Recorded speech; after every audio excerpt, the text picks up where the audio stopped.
Buenas noches, bienvenidos a Mirá. Este país nos obliga todo el tiempo a cambiar minuto a minuto. Tenemos preparado un editorial sobre el escándalo por los sobreprecios, y la idea es que tienen el mismo perfume fétido de los cuadernos de la corrupción. Lo voy a desarrollar en un minuto más, pero ya está Patricia Bullrich para conversar con nosotros.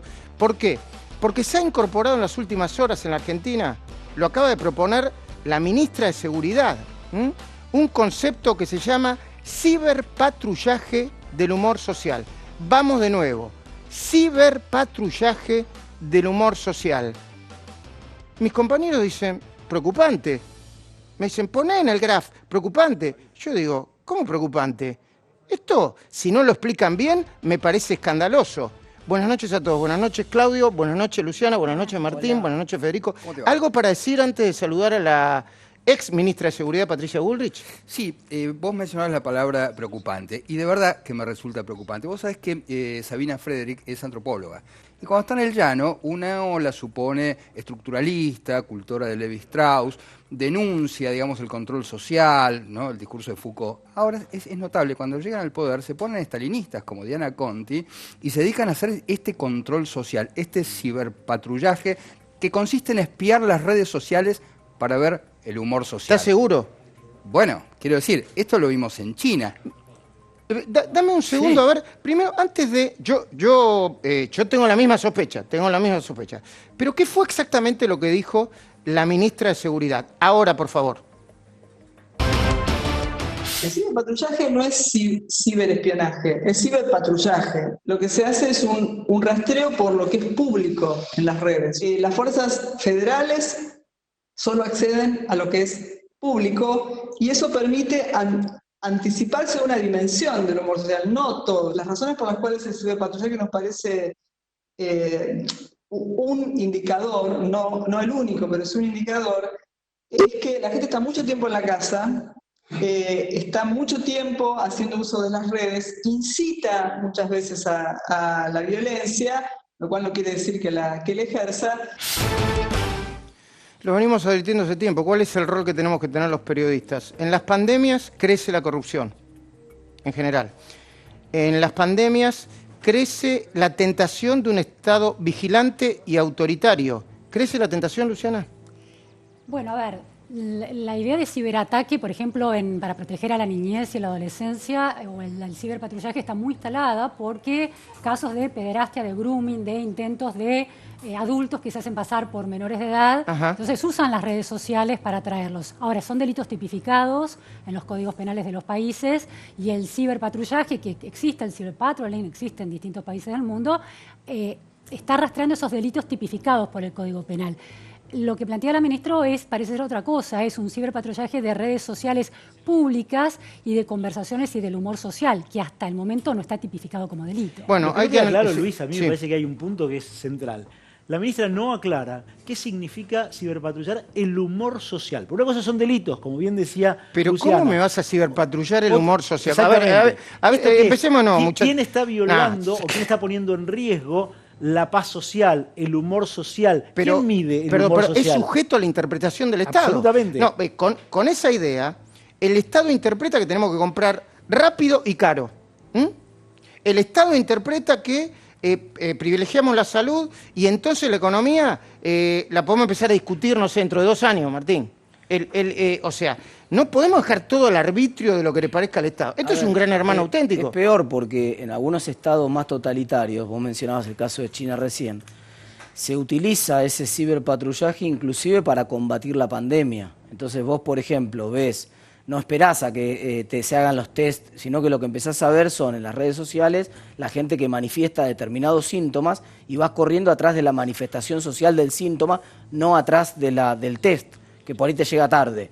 Pero acá ni siquiera usamos eso. A ver, acá ni siquiera para eso lo utilizamos. Entiendo. Hay una serie de tweets que escribió Patricia Bullrich. Después los vamos a poner en pantalla, o Hugo Machiavelli me comentará, porque seguramente tiene otra información de último momento.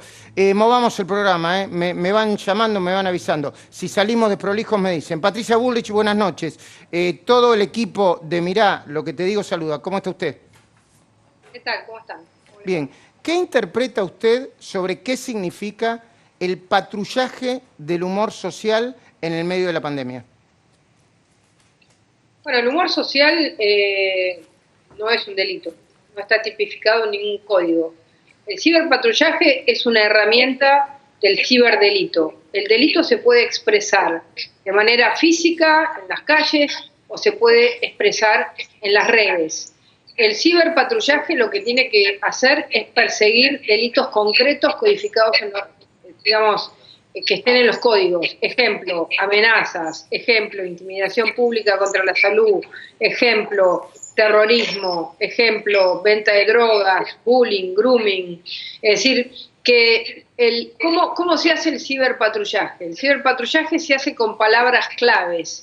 Si la palabra clave que yo pongo es cacerolazo o Alberto Fernández, voy a recibir con esas palabras claves el humor social que hay sobre cacerolazos o sobre Alberto Fernández. Eso es persecución política, eso es espionaje, y eso sí, el humor social se mide con una encuesta, no con herramientas del ciberdelito. ¿Qué palabras tiene que utilizar el ciberpatrullaje? Por ejemplo, tiene que utilizar la palabra matar, te voy a matar, venta de drogas, violencia sexual hacia adolescentes, todas aquellas palabras claves que tienen que ver con la búsqueda de los delitos.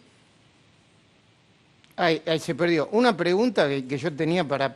Cuando lo recuperemos me avisa. Es, ¿quiénes controlan a los ciberpatrullantes, digamos? Bueno, ¿no? la ministra Frederick lo que dice es las fuerzas de seguridad, lo cual, que para mí era una pregunta para hacerle a Patricia Bullrich, que ella fue la jefa de las fuerzas de seguridad, jefa política. Recuperemos cuando podamos, chicos. Sí. ¿Cuán preparadas están? ¿Qué capacidad tienen? ¿Qué es lo que son capaces de mirar? ¿Y a dónde persiguen? ¿Y qué decías vos, Fede? Mirá, hay que mirar lo que está pasando en el mundo ahora, en este momento. Sí. En Hungría, en este momento, en Budapest, se está reprimiendo a la gente, a los mayores de 50 años, directamente los están agarrando, los suben en celulares y se los llevan. Están pegando a la gente. Quiero decir, entre el ciberpatrullaje y el patrullaje hay un paso muy cortito. Hay un paso muy cortito. Sí. Ya recuperamos a Patricia Bullrich. ¿Hay un paso muy cortito o no, Luciana? ¿Qué querías decir sobre el ciberpatrullaje? No, si uno piensa, la ministra habló de redes sociales públicas. El ciberpatrullaje se suele aplicar a las redes sociales, a la deep web, a esos lugares recónditos de Internet donde distintos tipos de delitos que usan la Internet para canalizarse se ocultan, ¿no? Claro, o sea, ¿para qué? ¿Ciberpatrullaje para qué? Patricia, ¿usted lo cuestiona? ¿Plantea que hay que hacerlo con mucho cuidado? ¿Lo aprueba o piensa que es un escándalo? Necesito entender. No, estoy totalmente en contra de hacer ciberpatrullaje sobre el humor social. El ciberpatrullaje se hace sobre delitos concretos y tiene que tener un registro de cuáles son las palabras claves que utilizan las fuerzas de seguridad. Las palabras claves para hacer ciberpatrullaje tienen que estar relacionadas a delitos concretos. Te voy a matar, voy a poner bomba, todo tipo de palabras que tengan que ver con la búsqueda de delitos. Y como bien dijo... Perdón, si mal no recuerdo, ustedes usaron algún instrumento parecido a ese, ¿no? ¿En algún momento? Nosotros teníamos una dirección de ciberdelito. La dirección de ciberdelito perseguía delitos. Es decir, hicimos muchísimos casos de grooming, muchísimos casos de bullying, muchísimos casos de amenazas de bomba contra escuelas, amenazas contra el presidente o contra cualquier funcionario, situaciones en las que uno encontraba acciones terroristas. Y también está la Deep Web, donde se venden drogas, se venden armas.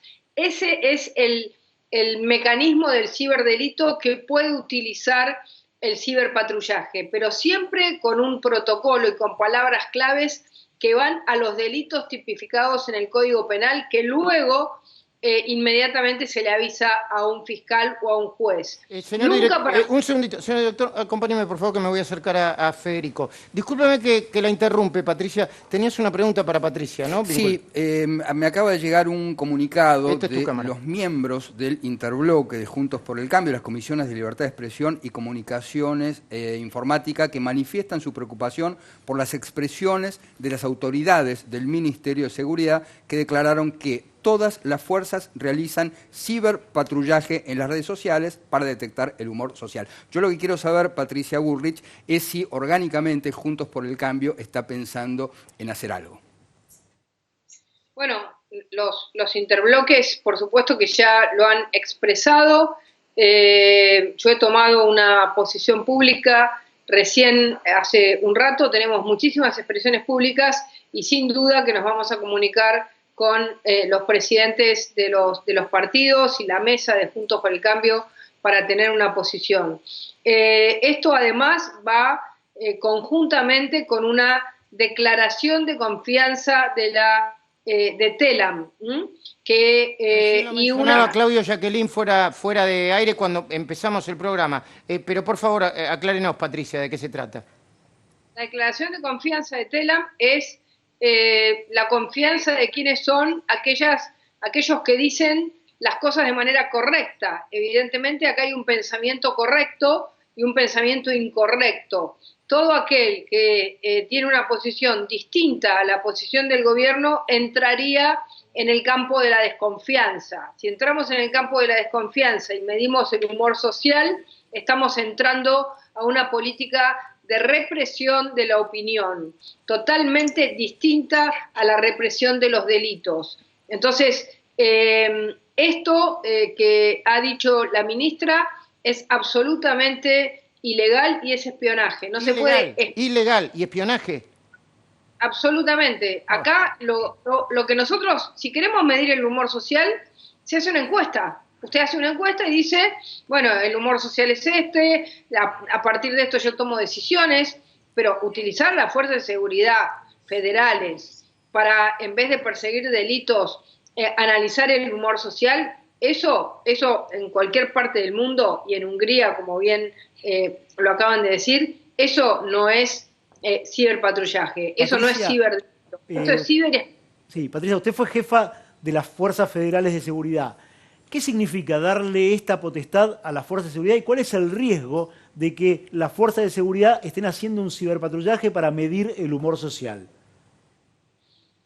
Bueno, no es un problema de la fuerza de seguridad, es un problema de la orden política. Si a la fuerza de seguridad le dicen ponga tales palabras claves, va a tener usted operadores que lo que van a hacer es ponerle esas palabras claves y le van a dar un informe sobre las palabras que usted consideró. Cacerolazo, soy troll de Macri, no me gusta esta posición del ministerio o no estoy de acuerdo con la cuarentena, lo que sea, lo que usted quiera. Lo que le van a hacer la fuerza de seguridad es, a partir de esas palabras claves, es darle un informe y decirle hay tantas personas que están hablando de esto, hay tantas personas que esto es tendencia, esto tiene tantas, y las personas, y después usted puede ir y decir averígüeme los IP y cuáles son los nombres, los apellidos y las computadoras donde salieron esos mensajes. Una pregunta más. Eso, acaba de decir que es delito lo que hace la ministra, de disponer este espionaje. ¿Significa que van a presentar alguna denuncia, además de pedir este informe y de condenar esto? Claro, muy bien. Bueno, yo antes de hacer una denuncia a la ministra, diría que aclare, porque como ella es antropóloga, quizás utilizó un término académico y tiene un protocolo claro donde las palabras que está utilizando son las que yo le digo, son para perseguir delitos, por ejemplo, saqueos, posibles saqueos que puede constituir un delito y tener una alerta. Entonces, no me parece hoy adecuado a plantearle una denuncia penal, sino primero que haya una aclaración de parte de la ministra. Está claro. ¿Cuál es el protocolo que está utilizando para este trabajo? Está claro. Patricia, usted viene denunciando fuertemente y quejándose por lo que está pasando con los sobreprecios en los alimentos, en salud. Bueno, vi un tuit suyo que decía, hay más de 1000 contrataciones públicas. Antes de empezar a hablar de eso, nosotros, en este caso yo, tengo la teoría de que hay un perfume a los cuadernos de la corrupción acá. Hay siempre los mismos proveedores, mesas de empresarios. Martín, mesa, ¿te suena? Mesa empresario, la camarita de la obra pública, la camarita de la alimentación. Acá es peor porque hay una mesa de intermediarios, ni siquiera la mesa de los empresarios. Ojalá hubiera una mesa de empresarios. A mí me parece que tiraron de un hilo, estamos tirando un hilo y de ese hilo que tiramos sale una manada de elefantes, tiene el perfume de los cuadernos de la corrupción, pero muy, muy impregnado. ¿Coincidís con eso? Totalmente. Además empezaron a saltar casos, el alcohol en gel, los vasos descartables. ¿Viste? Es decir, cada uno que agarra una resolución y decide comparar esa resolución contra precios, por ejemplo, del mercado que están en el Mercado Libre o en algún otro sitio de internet, encuentra sobreprecio. Bueno, y a propósito de eso, Hugo Machiavelli tiene información. Ahora seguimos hablando con Patricia Bullrich sobre esto, pero no quiero dejar de incorporar datos muy actuales sobre lo que está pasando con esto. Hugo, tu información, atención, vamos. Luis, atención porque el fiscal que investiga las causas de los sobreprecios avanzó concretamente en dos sentidos. Por un lado, le pidió a la Inspección General de Justicia los datos de estas empresas intermediarias. Quiere conocer bien cómo funcionan, en qué lugares, esto que vos decías, las direcciones coincidentes. Por otro lado, pidió a Desarrollo Social los expedientes de las licitaciones. ¿Por qué, Luis? Porque hay dudas respecto a si ya se cerraron las licitaciones, hubo pagos, no hubo pagos, y aparecen datos muy sobresalientes. Por ejemplo, la empresa Forain nunca vendió alimentos, ni siquiera como intermediarias. Una empresa dedicada a la limpieza... No, pará. Sí. A ver, Martín, no puede ser. No, la empresa vendía alimentos y vendió fideos. Se dedicaba, mirá, fuimos siguiendo los antecedentes. Se creó en 2005, de acuerdo al estatuto, se creó para actividades vinculadas con la limpieza. Y también, por ejemplo, después se amplió para actividades como destapes cloacales. Prestó servicios al Estado, eso es cierto, pero nunca no puede ser. En la provisión de alimentos. Yo leí esa información, leí el título solamente, la escribió Nicolás Pizzi en Infobae. Yo a Nicolás le tengo mucho respeto y sé que cuando publica algo es así. Así que una empresa que vendió alimentos con sobreprecios no es una empresa de limpieza, no es una empresa de alimentos ni proveedora, sino una empresa de limpieza. Una empresa de limpieza que fue ampliando sus actividades, la sociedad dedicada a la limpieza, al destape de cloacas, dos elementos que nada tienen que ver con la industria alimenticia. Y un dato, tiene la sede en la calle San Martín, cerca de Plaza de Mayo, al lado de Teilem, otras de las 6 empresas investigadas, Luis. Aparece vendiendo concretamente esta empresa dedicada a la limpieza fideos emolados y lentejas secas. Pero la duda es, ¿el Estado pagó por esto? ¿El Estado recibió los alimentos? ¿Se puede volver al punto cero o no? Bueno, la justicia federal está avanzando para determinar en qué situación está. Desde lo formal, esto no se hizo. Sin embargo, una de las empresas salió a decir que ya le entregaron alimentos al Estado, con lo cual eso significaría un delito que complica a funcionarios y también a empresarios. Gracias, Hugo. Patricia Bullrich, su mirada sobre esto, por favor. Bueno, yo creo que las emergencias y compras directas y rápidas son siempre un agujero negro. Es absolutamente fundamental que el Estado tenga mecanismos de control, mecanismos de compra por licitación, mecanismos de transparencia, cuidarse mucho con los precios. Y fíjese, por ejemplo, acá uno encuentra que hay como 50 reparticiones que compran alcohol en gel, todas a distintos precios, todas de manera diferente, en vez de hacer lo que hacíamos nosotros, que era el Ministerio de Organización decir, bueno, ¿quiénes son los que necesitan alcohol en gel? Entonces, todos los ministerios nos colgábamos a una misma licitación y todos conseguíamos, en consecuencia, el mejor precio. Todos aquellos que eran cosas que se utilizaban de manera permanente o que se necesitaban. Había algunas cosas, por supuesto, que eran específicas.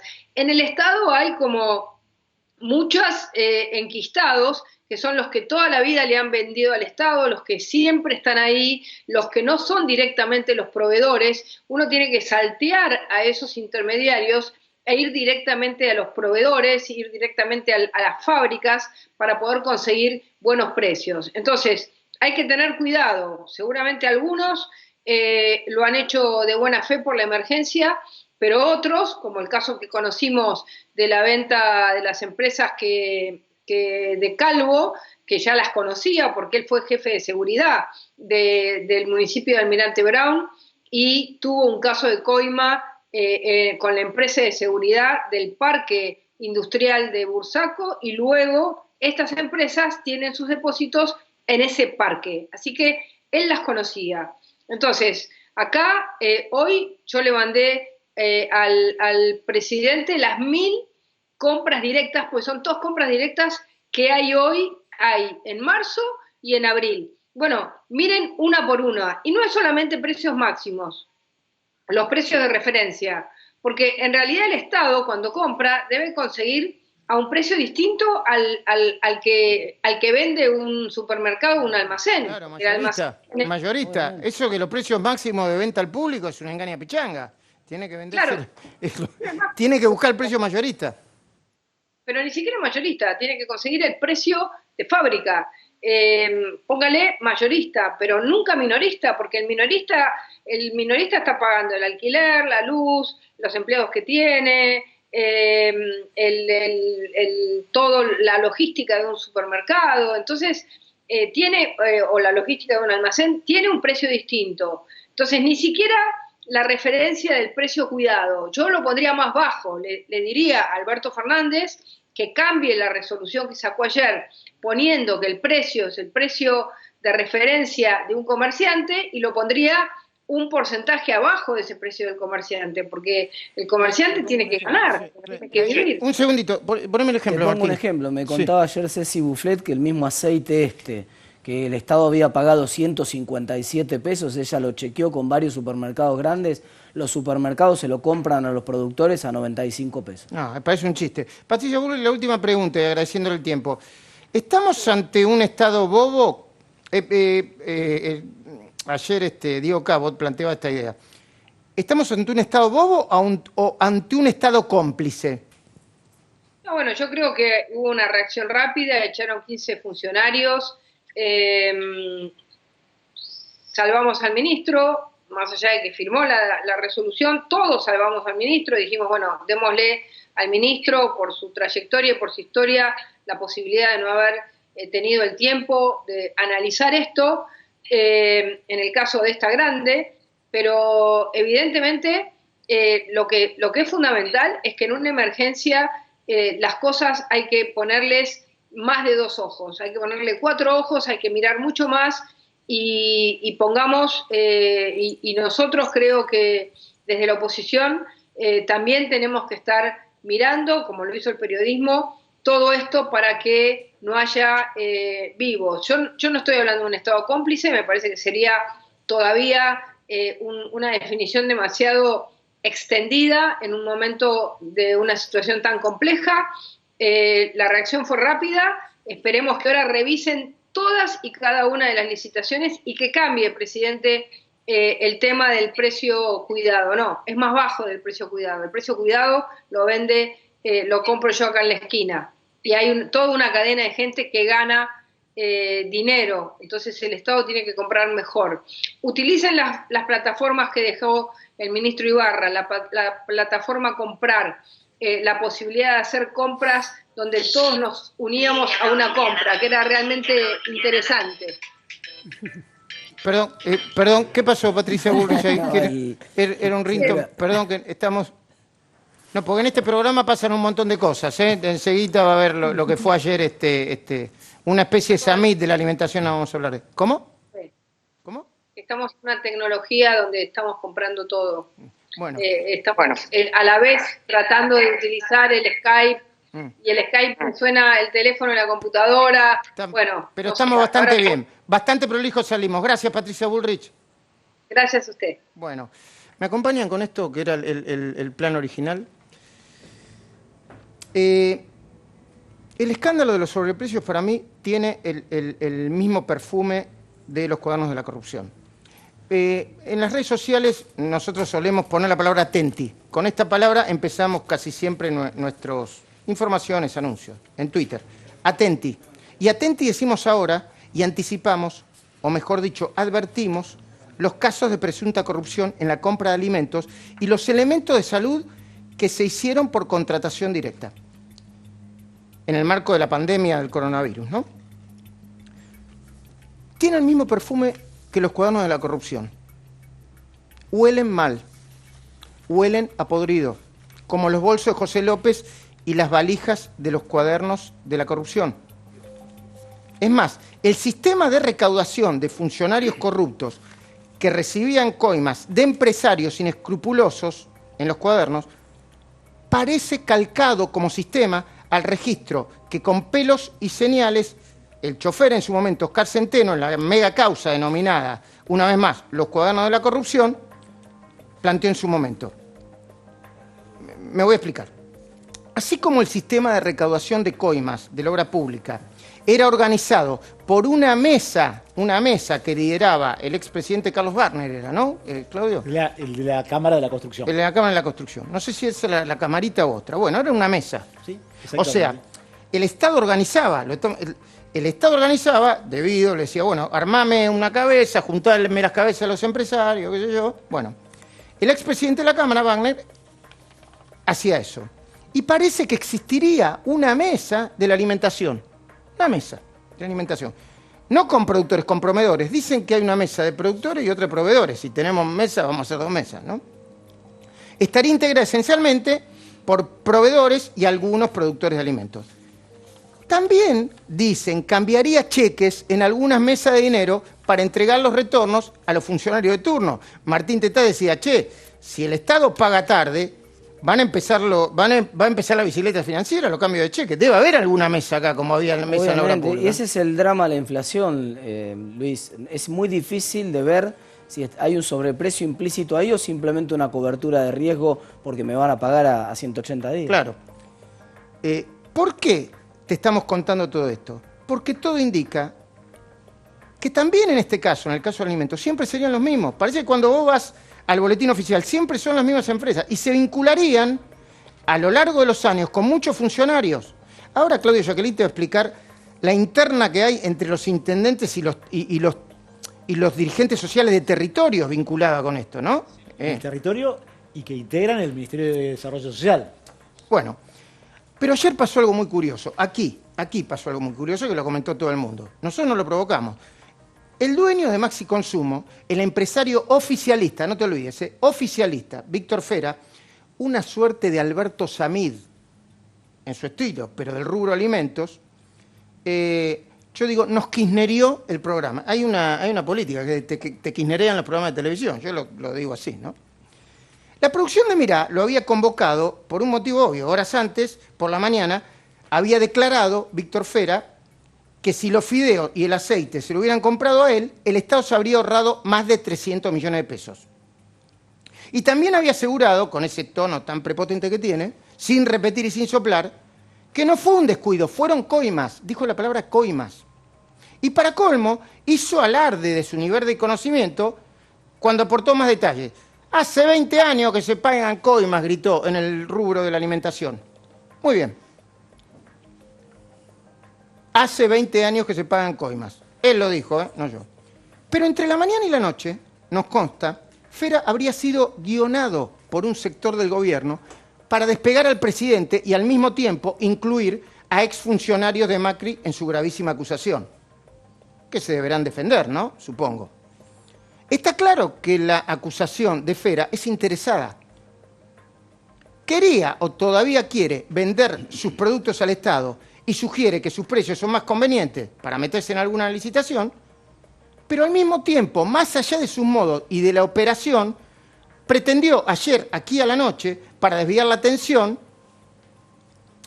hacer lío. Y es probable, va a tener un problema Fera, que sea llamado por un fiscal o un juez y eventualmente se deba transformar así en el primer arrepentido del escándalo de los sobreprecios de los alimentos. Porque como decía Federico, lo gritan los medios, que vaya a la justicia. En una de esas lo llaman, ¿eh?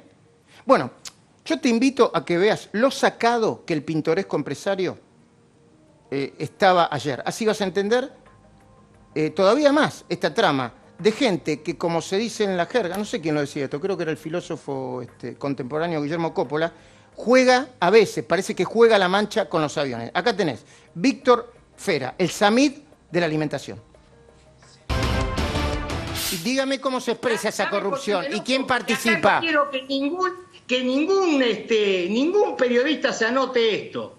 Pero bueno, eso la persona que levantó la nota que me llamó a mí, anóteselo, y yo que llamé al señor Arroyo a las 8 de la mañana para decirle lo que estaba pasando. ¿Y qué le dijo? ¿Cuándo? ¿Ayer? ¿Y qué le dijo Arroyo? Si me permite, la llamé a Victoria Tolosa, la llamé al Chino Navarro y ahí empezamos a trabajar para echar a los chorros del Estado. ¿Le queda claro o no le queda claro? ¿Le queda claro o no le queda claro? Porque ustedes se anotan mucho poleta, se anotan ustedes. Y no hacen nada, hacen títere. El señor Chino Navarro, Victoria Tolosa, Víctor Fera, lo llamó el Arroyo. Y ahí empezamos a trabajar con el presidente de la Nación para echar a los chorros, si es que lo hay. ¿Y quiénes son los chorros? Si es que lo hay, por eso se echó a una persona y se va a investigar. Si es que lo hay, por eso se echó a una persona y se va a investigar. Parece un personaje de cosas. Faltaba que dijera, señor periodista, ¿viste que es un personaje que dice señor periodista? ¿Qué personaje? Y metió y sacó. Mamita, qué cosa rara, ¿no? ¿No te parece todo medio raro esto? Bueno, sobre todo el cambio, ¿no? El cambio de posición que hoy volvió y siguió hablando y también siguió reconfigurando su discurso. Lo cierto es que Fera, y él mismo lo dijo, está cerca del gobierno, pero la verdad es que yo diría, en esto me parece que hay dos cosas. Una es, celebro que se hayan ido 15 funcionarios del gobierno, ¿no? No es menor. Celebro también la torpeza, si es que la hubo, de publicarlo en el boletín oficial, porque permitió que se supiera. Claro. Celebro también lo mismo que pasa con la ministra Federic, que lo diga tan abiertamente. Ahora, lo que no sabemos es si hay torpeza o hay sentimiento de impunidad. Y esto me parece que será algo que deberá aclararse. Por ahora es muy bueno, hay transparencia. Ahora, como esto está pasando, al mismo tiempo está el ciberpatrullaje y está la plataforma esta Confiar, que se supone que es para perseguir las fake news, que está muy bien, pero hay un problema más, que cuando uno entra en la página, lo que hace es cuestionar algunas notas periodísticas, como por ejemplo la de nuestro compañero José María Costa, que contaba el caso de personas que han muerto por coronavirus y no están reportadas y no están incluidas. Bueno, después vamos a hablar del tema del coronavirus también, porque obviamente atraviesa la sociedad, es muy importante, ¿no? Las estrategias para salir de la cuarentena, hay una encrucijada en el mundo, un dilema en el mundo, de eso va a hablar Luciana Vázquez. Y Federico Andajás iba a hablar de la historia de la pandemia, ¿no? De Sarmiento a Alberto Fernández. Totalmente. Ahora, ¿no? ¿Querés hablar ahora? Dale. No, que es interesante. Yo digo que la historia sirve para entender el presente, ¿no? Digo, no es una pátina culturosa la historia. De verdad que podemos aprender mucho de lo que hizo Sarmiento en ese momento y también cómo se comportó la prensa con Sarmiento en ese momento para comparar. ¿Hizo una cuarentena? ¿Sarmiento mandó una cuarentena también? Mirá, en ese momento no se sabía. En ese momento se trataba de la fiebre amarilla, que en ese momento se le decía la peste del vómito negro, porque la gente tenía hemorragias internas, perdón por la figura, ¿no? Pero la gente tenía hemorragias internas y, bueno, ese era uno de los síntomas. Pero no se sabía exactamente ni cómo se contagiaba ni qué pasaba. Fue tremendo. Y además le pegó a la ciudad de Buenos Aires. Vos sabés que el 8% de la población de Buenos Aires murió. ¿Cuánto? El 8%. Mucho. Muchísimo.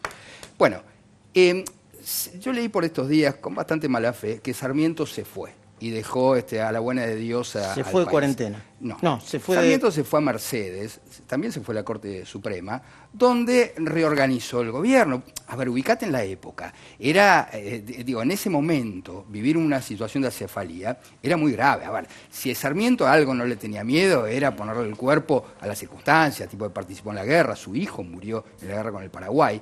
Y se dijo, con cierta miserabilidad que se escapó. No se escapó. Hoy por hoy es protocolo en cualquier país que frente a una circunstancia por ejemplo, el ataque terrorista de las Torres Gemelas, al presidente de Estados Unidos se lo sube un avión y no toca tierra hasta que la situación no se normalice. Bueno, esto fue lo que hizo Sarmiento. Ahora, hay muchas cosas para comparar. Vos fijate, estuvo ayer, si no me equivoco, Alberto Fernández en el Instituto Malbrán, muy importante el trabajo que están haciendo. Hoy creo que estuvo, ¿no? Puede ser que esta mañana. Viste que se te confunden los días. Sí, pues, total. Sí, a mí se me confunde. Bueno, que es muy importante el trabajo que están haciendo porque consiguieron despejar el genoma, del virus, pero el local. Virus argentino, sí. Exactamente. Despejar no significa que consiguieron la vacuna. No, pero van en el camino, van en el camino. Ahora bien, Alberto hizo todo lo que no tenía que hacer. ¿Por qué? Se sacó selfies, se aproximó a la gente. Sí, no mantuvo la distancia social. Quiero decir, si quieren patrullar o señor patrullar, ahí tienen un caso. Y la verdad es que es un ejemplo pésimo, pésimo, porque por una parte vos te enojás porque los jubilados hacen cola, pero por otra parte vos vas y te sacás una selfie, además con científicos. Quiero decir, es un riesgo muy alto para los dos. Entiendo. Presidente. Vicepresidente, se fue a Cuba. Se volvió a reunir con el presidente, quiero decir, por fuera de todos los protocolos de seguridad por la pandemia. Ahora bien, esto no es un chiste. En Gran Bretaña, Boris Johnson está muy enfermo, no sabemos en qué estado está. Quiero decir, en este sentido, el virus es completamente democrático, no es que te va a respetar porque sos presidente, y está muy expuesto. Ahora, cuidado, porque si a Alberto le pasa algo, bueno... Esperemos que no le pase. Esperemos que no le pase. Esperemos que no le pase. Bueno. Y Luciana, ¿cuál es el dilema que se plantea el mundo y la Argentina sobre cómo salir de la cuarentena?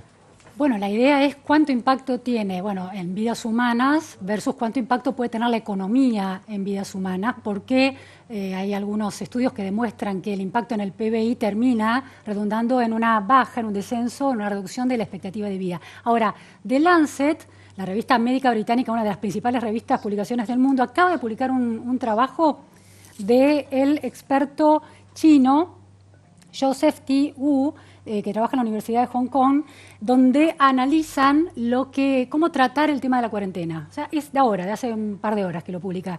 Y la idea es esta, la conclusión central a la que llega es que en la segunda oleada que se espera, con lo que le está pasando a China, hay que tener un balance muy estricto, pero un balance entre la cuarentena, o sea, la protección de las vidas humanas, y también el influjo de reactivación económica.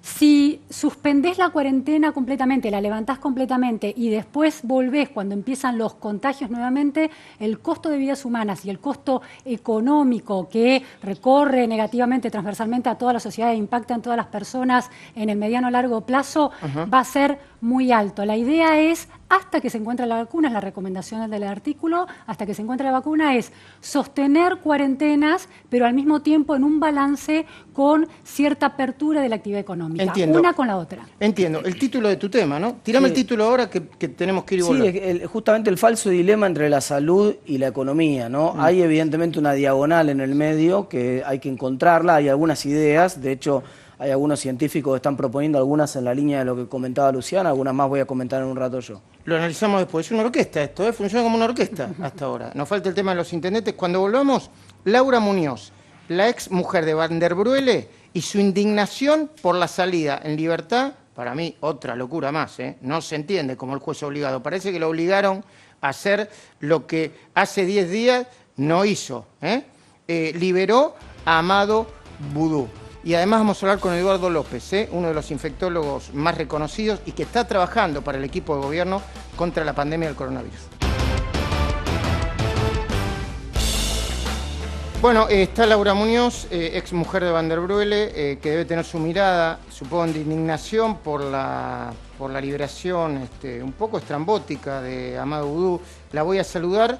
Está Laura. Laura, te saludo, buenas noches. Te voy a pedir que me esperes un segundo, así terminamos de analizar lo que está planteando Martín Tetaz sobre la salida, el dilema de la economía y la salud en el tema coronavirus. Gracias por esperarnos, No, por favor, Luis. Buenas noches. Buenas noches. Martín. Vos sabés que Tomás Puello publicó hace un par de semanas un artículo muy interesante en Medium en el cual mostró el cuadro que tendrían que mirar todos los decisores de políticas públicas, el costo-beneficio que habría que hacer para decidir concretamente la magnitud y la forma en que se sale de la cuarentena, porque no es cuarentena sí o cuarentena no, acá lo que estamos discutiendo es cómo empezamos a abrir la canilla, de qué manera, en qué lugares. Y ese análisis costo-beneficio tiene dos variables claves. Una tiene que ver con la tasa de contagio, el famoso RO. Ahora todos somos expertos en epidemiología, ¿viste? Los epidemiólogos nos enseñaron que hay una variable clave que es la cantidad de personas que contagia cada uno de los enfermos en una semana durante su ciclo de enfermedad, y ese es el famoso RO. No tiene el mismo RO todas las actividades, depende de la distancia social que tengan las actividades. Entonces, hablaba con Rubinstein el otro día, me decía, no es lo mismo volver en una actividad de alto distanciamiento social que volver en un cine, claro, que probablemente no pueda volver en mucho tiempo porque están pegadas las personas. Entonces, por ahí pueden volver actividades que tienen un RO relativamente bajo, pero que tienen mucho distanciamiento social y alto impacto en la economía. Por ejemplo, tenemos un cuadro, no sé si está la placa en vivo para mostrarla, pero Esteban Domecq de INVEC acaba de hacer un cuadro en el cual muestra las principales actividades de la actividad económica que se ven impactadas negativamente por la cuarentena. Entonces, mira, industria manufacturera, 141 millones de dólares por día, cuando la cuarentena es bastante dura. El comercio, que obviamente es uno de los más afectados, 144, casi 145 millones de dólares por día. Pero tenés la construcción, por ejemplo, 28, casi 29 millones de dólares por día parado, y la construcción tiene buena parte de su actividad al aire libre, con distanciamiento social, podría volver. En otras regiones el comercio, nosotros pensamos en el comercio del área metropolitana de Buenos Aires, pero en el interior del país la gente va en bicicleta a comprar y van en bicicleta los propios que pueden trabajar en el local a atenderse, claro, también. Claro. Hay un montón de pueblos que tienen 3.000, 4.000, 5.000 habitantes.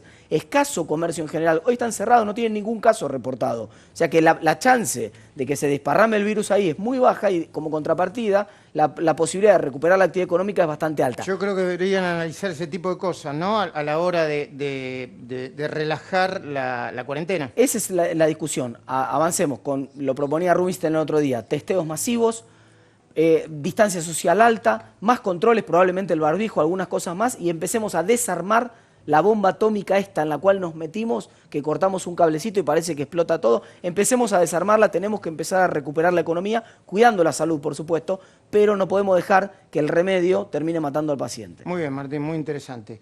Laura Muñoz, ¿cuál es tu mirada sobre la libertad? Bueno, en realidad la prisión domiciliaria de Amado Boudou, que decidió el juez obligado 10 días después de habérsela negado. La verdad que es indignante y para mí no tiene ninguna explicación, porque que el juez obligado nos diga que lo manda ahora a la casa porque hay una pandemia, antes también la había. Igual eso no es una explicación de por qué no tiene que seguir cumpliendo su pena. También dijo que porque la pena era baja.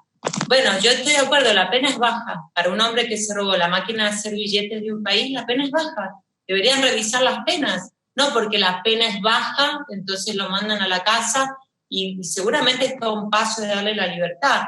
Me parece que usan estos momentos, ¿no?, de tanto horror, de desastre mundial, para mostrar lo peor, la parte más mezquina del ser humano. Y estos son momentos donde hay que mostrar la integridad, y la moral y la justicia son parte de nuestra integridad como personas. Me parece que la justicia, encabezada por el juez obligado, está mostrando su parte más vil y más oscura.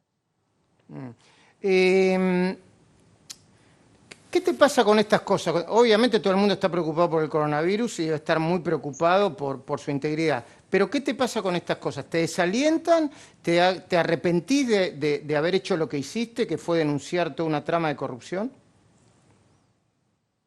La verdad que cada vez me doy cuenta que somos un país muy inmaduro, muy inmoral, muy injusto, ¿no? Y la verdad que el 14 de marzo, que fue el día de mi cumpleaños, se cumplieron 10 años en el que yo estoy metida en este tema, luchando por decir la verdad y luchando por la justicia para todos y por el bien común. Y me causa mucha desilusión que después de todo lo que pasé en estos 10 años, que fueron cosas tremendas, y después de haber llegado al juicio y después de haber hecho justicia porque fueron condenados los culpables, hoy terminamos así. Y me da mucha pena que hoy la gente haya vuelto a elegir ese mismo gobierno corrupto, ese mismo gobierno kirchnerista, que en particular en mi caso, ¿no? Fue el que llevó a todos estos ladrones a apoderarse de todas estas cosas que son de los argentinos. Y me da muchísima pena también por Formosa y por todos los formoseños que hoy ven a la persona que les arrebató el dinero tan necesario para su subsistencia, porque es un pueblo muy pobre, que está en su casa cenando con su familia cuando no se lo merece. Cada uno se merece la consecuencia de los actos que hace en la vida. Si vos actúas mal, mereces una pena. Y si vos actúas bien, mereces un premio, o mereces la libertad, o mereces paz.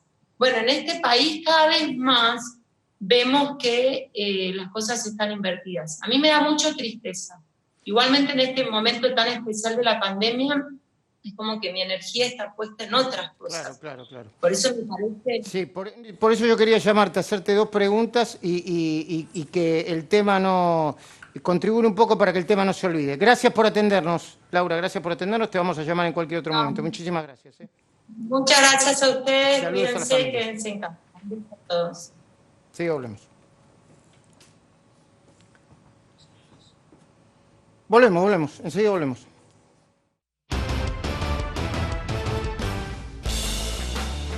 Bueno, empezamos hablando del ciber, ¿qué era? Ya me olvidé, el ciberpatrullaje. Ciberpatrullaje y terminamos hablando de los sobreprecios en el medio del coronavirus. Intendente versus organizaciones sociales. ¿Cuál es el problema? El problema es la disputa por el territorio, por la llegada a quienes más lo necesitan y por la asistencia. ¿Qué dicen los intendentes? Los intendentes dicen que uno de los problemas que hubo detrás de esto, en la compra y en la firma, que terminó pegado a alguien que estaba vinculado a los intendentes, tiene que ver con una cadena, pero además con un problema que tienen los movimientos sociales, que es que han sido puestos en un lugar de control. Todo lo que reciben tienen que registrarlo y tienen que mostrarlo. Y que esto los pone en disputa. Lo que te dicen los intendentes que es, si le das 1 te piden 10, y si le das 10 te van a pedir 100 y quieren tener ellos el control. Vimos muy violento a Juan Grabois hablando de este episodio. Lo que hay atrás es esa disputa por ese control que hoy Alberto Fernández lo ha cedido mucho más a los que tienen la representación institucional, que son los intendentes, y que hoy se pasó el día recorriendo con intendentes tanto de la oposición como del oficialismo, porque son ellos los que están en el territorio y de quien hoy necesita mucho más que de los movimientos sociales. Esa disputa es parte también del conflicto que hay detrás de el pago de sobreprecios en la compra de insumos. Cuando volvamos yo les propongo algo, nos quedan unos minutitos, no sabemos cuánto, pero unos minutitos. Para mí hay dos Alberto Fernández. Uno, el que hace una política sanitaria para mí correcta. Y el otro, el que está siendo bombardeado por, te diría, el loteo que hay en los ministerios, fuego amigo, los sobreprecios, fuego amigo, todo, ¿no? Y lo mal que hacen el procedimiento, por ejemplo, en el tema del Viernes Negro y otros. Esa es mi mirada, pero la comparto con ustedes enseguida. Los Haroldos, vinos finos con Ángel. Los Haroldos State, mucho más de lo que esperás.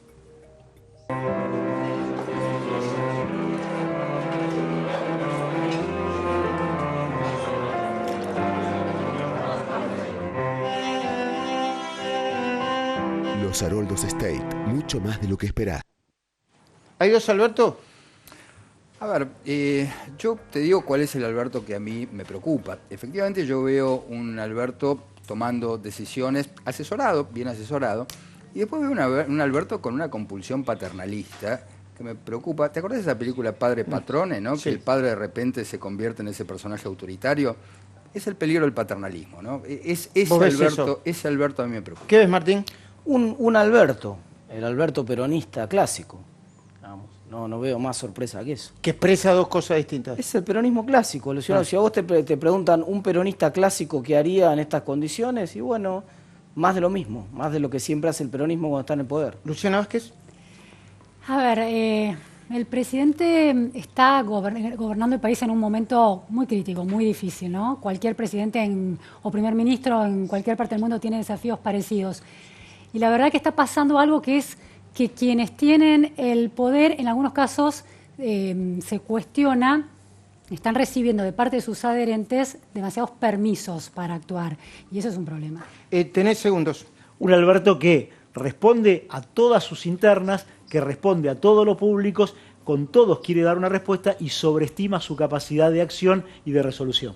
Muy bien, qué redondo, ¿eh? Impresionante. Lo voy a dejar a ustedes, yo ni siquiera necesito hablar. Se nota que es de la Nación. Che, no le voy a preguntar más creo que Jacqueline, a ver si soy ¿Estoy bien ahora? No. Así. Me yo falta te el tono. voy a decir, primero que te falta un poco la papa, y después me falta con la S. La S de la Nación es una S más de acá.